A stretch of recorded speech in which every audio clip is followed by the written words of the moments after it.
Have you ever felt like you didn't belong somewhere? Like you were standing in a room full of strangers, holding on to something small but so important to you? That's where our story starts today, with a little boy named Kevin clutching his plush toy, Boxy, on his first day at a new school. It's a story about courage, standing up for what's right, and finding your place in a tough world. Hi everyone, I'm Jackson, and welcome to Speakeasy English. And I'm Samantha. Today, we're diving into a story that's not just about a new school or a lost toy. It's about family, facing bullies, and learning to speak up. Plus, we'll unpack some really useful English phrases, vocabulary, and even a bit of grammar to help you sound more natural. So, Samantha, why does this story matter so much? Oh, Jackson, this story hits home for me. Starting somewhere new is hard, especially when you're young or shy. And for our listeners learning English, it's like starting a new school too. You're stepping into a new language, feeling a bit nervous but excited. Today, you'll hear a story that's emotional and real, and we'll break down the language so you can use it in your own life. Exactly. We'll talk about words like belong, stand up for, and even some tricky grammar like past tense verbs. Plus, we'll practice pronunciation so you can say these words confidently. Ready to jump in? Let's do it. Picture this: a small town, a big school, and two siblings, Annie and Kevin, walking through the gates for the first time. It's a chilly Monday morning. Annie, who's 12, is holding her little brother Kevin's hand. He's only 8 and he's super shy. In his other hand, he's got Boxy, this little plush toy dog he's had since he was a baby. It's like his best friend. They're both nervous, but Annie's trying to act tough for Kevin. She says, "Don't worry, Kev, we've got this." I love that phrase, "we've got this." It's so encouraging.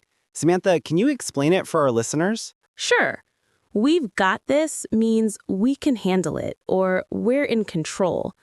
It's a way to show confidence or reassure someone. Like if your friend is nervous about a test, you might say, "Don't worry, you've got this."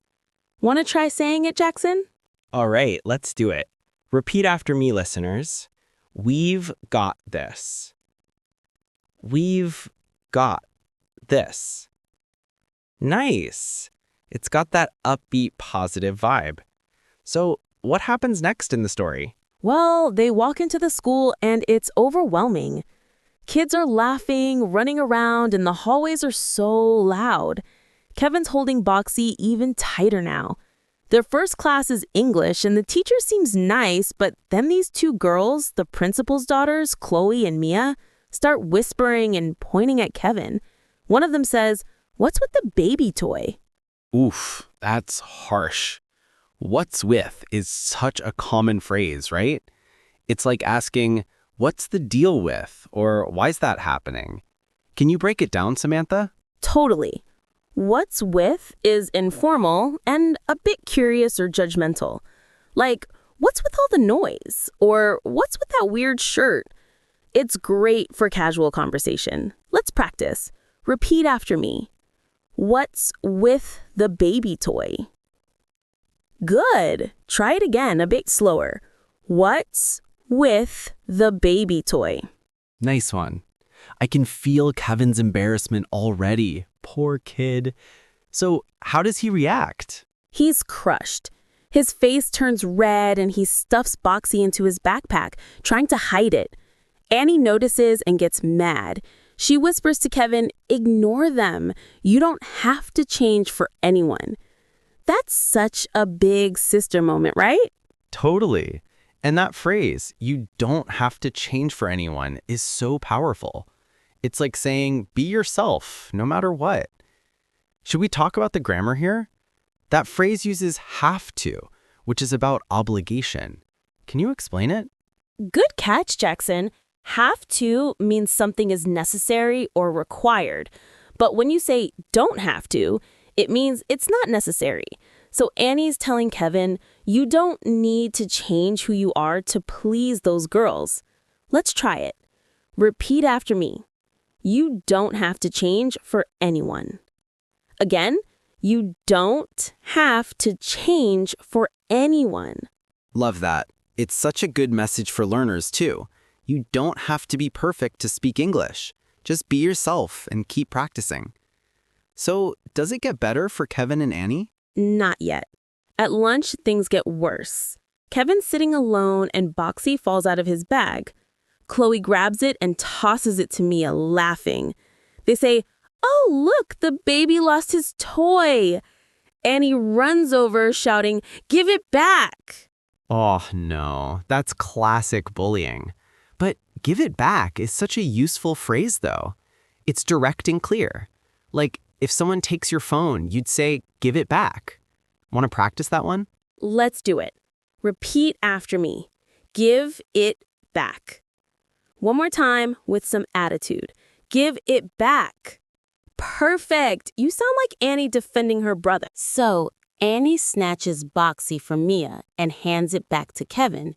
But then the principal, Mr. Vickers, shows up. He's this tall, stern guy who loves rules.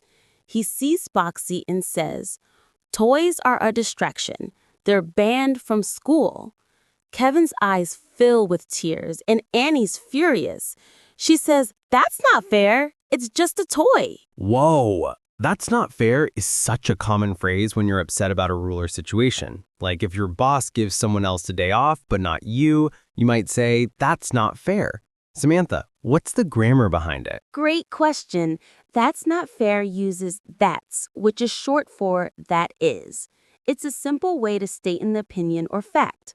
The word fair means just or equal. So Annie's saying the rule isn't equal or right. Let's practice. Repeat after me. That's not fair. Again, that's not fair. Nice job. I'm feeling Annie's frustration. So what happens with this strict principal? Well, Mr. Vickers takes Boxy and says it's going to his office. Kevin's heartbroken. After school, Annie tries to comfort him, saying, "We'll get Boxy back, I promise." But then they overhear some teachers talking. They say Mr. Vickers has been misusing school money, like buying fancy stuff for his daughters instead of fixing the broken desks. Wow, that's shady. Misusing is a great word. It means using something in the wrong way, like money or power. Can we try a sample dialogue with it? Sure. Imagine you're a teacher talking about the principal. I'll start. "I heard Mr. Vickers is misusing school funds." Your turn, Jackson. Yeah, he's buying new phones for his daughters instead of books for the library. Okay, listeners, let's try it. Repeat after me. He's misusing school funds. Yeah, he's buying new phones for his daughters instead of books for the library. Okay, listeners, let's try it. Repeat after me. He's misusing school funds. One more time. He's misusing school funds. Awesome. So does Annie do anything about this? She's determined. She tells Kevin, "We're not just getting Boxy back. We're going to stand up to Mr. Vickers." That night, she talks to her new friend, Leela, who says, "You need proof. Check the principal's office for evidence." Stand up to. That's another great phrase. It means to confront someone or challenge them, especially if they're doing something wrong. Like, I'm going to stand up to my boss about this unfair schedule. Want to practice it, Samantha? Let's do it. Repeat after me. I'm going to stand up to him. Again, I'm going to go stand up to him. Perfect. It's such a strong, confident phrase. So, Annie and Kevin sneak into the school after hours with Leela and another friend, Jamal. They're nervous, but Annie's leading the way. They get to the principal's office, and guess what? They find Boxy on his desk, but they also find something else. A folder with receipts showing Mr. Vickers spent school money on personal stuff, like vacations. That's huge. Finding evidence like that is a game changer. The phrase game changer is so cool. It means something that completely shifts a situation. Like, getting a new job was a game changer for me. Can we practice that? Absolutely. Repeat after me. It's a game changer. One more time. It's a game changer. Nice. So, what do you think they do with this evidence, Jackson? I'm guessing they don't just keep it quiet. Do they tell someone? Exactly. They show the folder to Vice Principal Hughes, who's kind and fair. She's shocked and says, "This is serious. We need to report this." She helps them present the evidence to the school board. Meanwhile, Kevin's just happy to have Boxy back. He hugs it and says, "I knew you weren't gone forever." Oh, that's so sweet. That phrase, I knew you weren't gone forever, uses the past tense knew and the contraction weren't. Can you break that down for our listeners? Sure. Knew is the past tense of know, meaning Kevin was certain in his mind. Weren't is the contraction of were not, used for plural subjects or you. Here, Kevin's talking to Boxy, so it's like saying, "You were not gone forever." Let's practice. Repeat after me. I knew you weren't gone forever. Again, I knew you weren't gone forever. Great job. I love how Kevin's hope paid off. So what happens with the principal? The school board investigates, and it's a big deal. Mr. Vickers and his daughters are asked to leave the school. Vice Principal Hughes takes over, and she lifts the toy ban. Kevin's thrilled, and Annie feels proud for standing up for what's right. That's such a satisfying ending. It's like a mini revolution. Let's try a quick role play. I'll be Kevin and you're Annie. Ready? Let's do it. Kevin, we did it. Boxy's back, and the school's going to be better now. Thanks, Annie. You're the best sister ever. Okay, listeners, try this with us. Repeat after me. You're the best sister ever. One more time. You're the best sister ever. Awesome. Wow, Jackson, this story really got me thinking about courage. Annie and Kevin faced bullies, an unfair principal, and their own fears, but they didn't give up. What do you take away from this? For me, it's about standing up for what's right, even when it's scary. Annie could have stayed quiet, but she fought for Kevin and for fairness. And for our listeners, I think it's a reminder that learning English is like that. It's tough sometimes, but you can stand up to the challenge. So true. Let's review some key phrases we learned today. We had, "We've got this," which means you're confident. "What's with?" for asking about something curious. "Give it back," for demanding something. "That's not fair," for calling out injustice. "Stand up to," for confronting someone. And "game changer," for a big shift. Which one's your favorite, Jackson? I love stand up to. It's so empowering. Like, you can stand up to your fears or even stand up to someone who's being unfair. Want to practice one more time, listeners? Repeat after me. I'm going to stand up to my fears. Again, I'm going to stand up to my fears. You guys are killing it. And let's not forget the grammar. We talked about have to for obligation, don't have to for no obligation, and past tense verbs like knew and weren't.